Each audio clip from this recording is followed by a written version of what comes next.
Estudo Bíblico 9.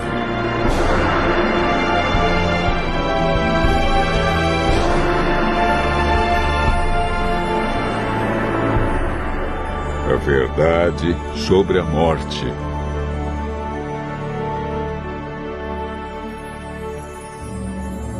A morte é uma inimiga cruel. E a maioria das pessoas já sentiu a dor e a tristeza que ela traz. O assunto da morte tem sido um mistério que muitos tentam decifrar. Muitos têm especulado sobre o estado dos mortos. Para onde eles vão? Existe consciência na morte? Será a morte o fim ou apenas um estágio? Uma passagem para outras vidas? Hoje, no mundo cristão, há muitos ensinos sobre o estado do homem na morte. Vejamos o que a Bíblia diz.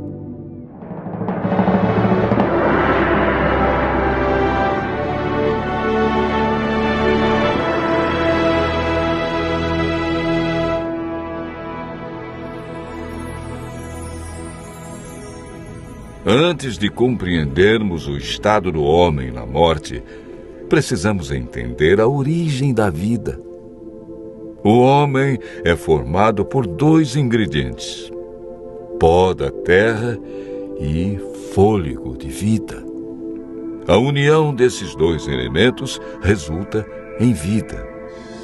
Gênesis, capítulo 2, verso 7, declara: Então formou o Senhor Deus ao homem do pó da terra e lhe soprou nas narinas o fôlego de vida, e o homem passou a ser alma vivente. É importante notar que o homem, ao ser criado, não recebeu uma alma, mas se tornou alma vivente. Isto significa que quando falta um desses dois elementos, pó ou fôlego, a alma morre. Ezequiel afirma claramente em seu livro no capítulo 18, verso 4. A alma que pecar, essa morrerá. O ensino da imortalidade da alma não tem fundamento bíblico. Paulo afirma em 1 Timóteo, capítulo 6, versos 15 e 16, que a imortalidade é um atributo exclusivo de Deus. A Bíblia é clara em afirmar em Gênesis capítulo 3, verso 4, que a teoria de vida após a morte é um dos enganos do inimigo de Deus. Essa ideia foi propagada ao longo dos séculos através de influências pagãs e introduzida no cristianismo durante a Idade Média. A Igreja absorveu o conceito grego de corpo e espírito como entidades separadas, contradizendo assim o que Deus disse: certamente morrerás. Gênesis capítulo 2, verso 17. Gênesis 3, verso 19 declara: porque tu és pó e ao pó tornarás. Eclesiastes 12, verso 7 diz que por ocasião da morte, o pó volte à terra como era e o espírito volte para Deus que o deu. O espírito que ele deu na criação foi o fôlego de vida. A palavra espírito, que vem do hebraico ruach, ou nechamar, e do grego pneuma, é empregada centenas de vezes na Bíblia. Algumas vezes traduzida por fôlego e outras por espírito, podendo ser usadas alternadamente. Portanto, espírito na Bíblia nunca se refere a uma entidade consciente, desencarnada. Pelo contrário, Davi afirma: os mortos não louvam o Senhor, nem os que descem ao silêncio. Salmo 115, verso 17. O homem, ao ser criado, recebeu imortalidade condicional. Para mantê-la, deveria viver em obediência. Gênesis capítulo 2, versos 16 e 17. E o Senhor Deus lhe deu esta ordem: de toda a árvore do jardim comerás livremente, mas da árvore do conhecimento do bem e do mal não comerás, porque no dia em que dela comeres, certamente morrerás. Deus declarou claramente: morrerás. Foi Satanás, através da serpente, quem declarou: é certo que não morrereis. Essa foi a maior mentira do universo que se mantém até os dias de hoje. Adão e Eva conheciam apenas um mundo cheio de vida, e a morte era um mistério. Eva desobedeceu a Deus, comeu do fruto proibido e o deu a Adão. Como resultado, o que Deus disse se cumpriu. A morte, a dor e o sofrimento passaram a existir. Após o pecado, herdamos uma natureza egoísta que não tem prazer em estar na presença de Deus. Lemos em Eclesiastes 9, versos 5 e 6.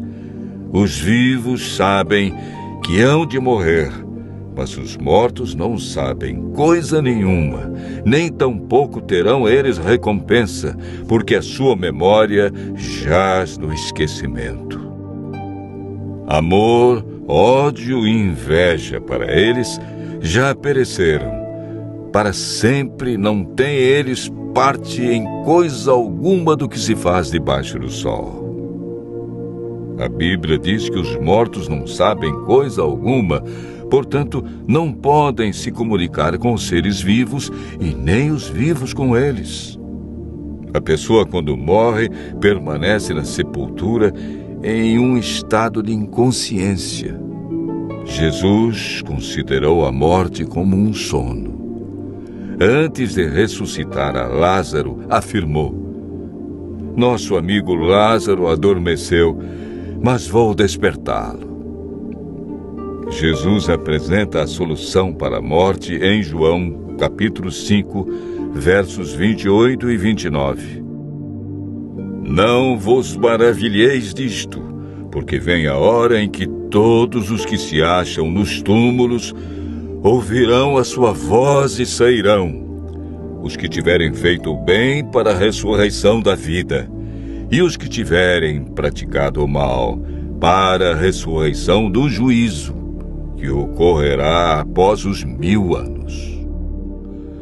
O que receberão aqueles que participarem da primeira ressurreição, a ressurreição da vida? 1 Coríntios, capítulo 15, versos 51 a 53, declara: eis que vos digo um mistério. Nem todos dormiremos, mas transformados seremos todos, num momento, num abrir e fechar de olhos, ao ressoar a última trombeta.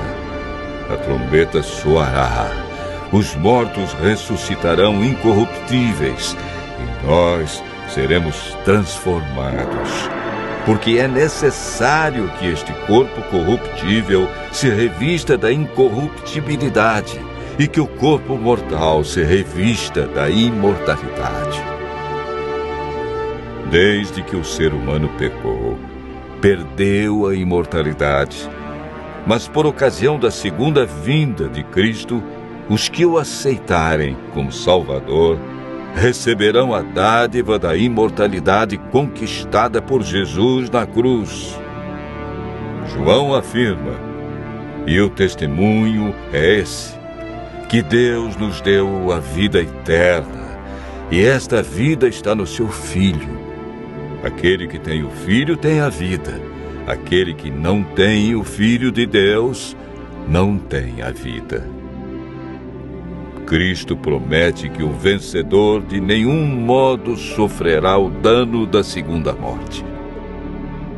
Aqueles que aceitam a Cristo e a salvação que Ele traz experimentarão a alegria indescritível por ocasião de sua vinda.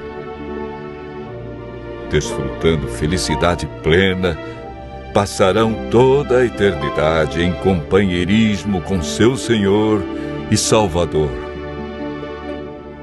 Continue ouvindo a voz de Deus e seguindo a sua palavra, e desfrute pela fé a esperança da imortalidade.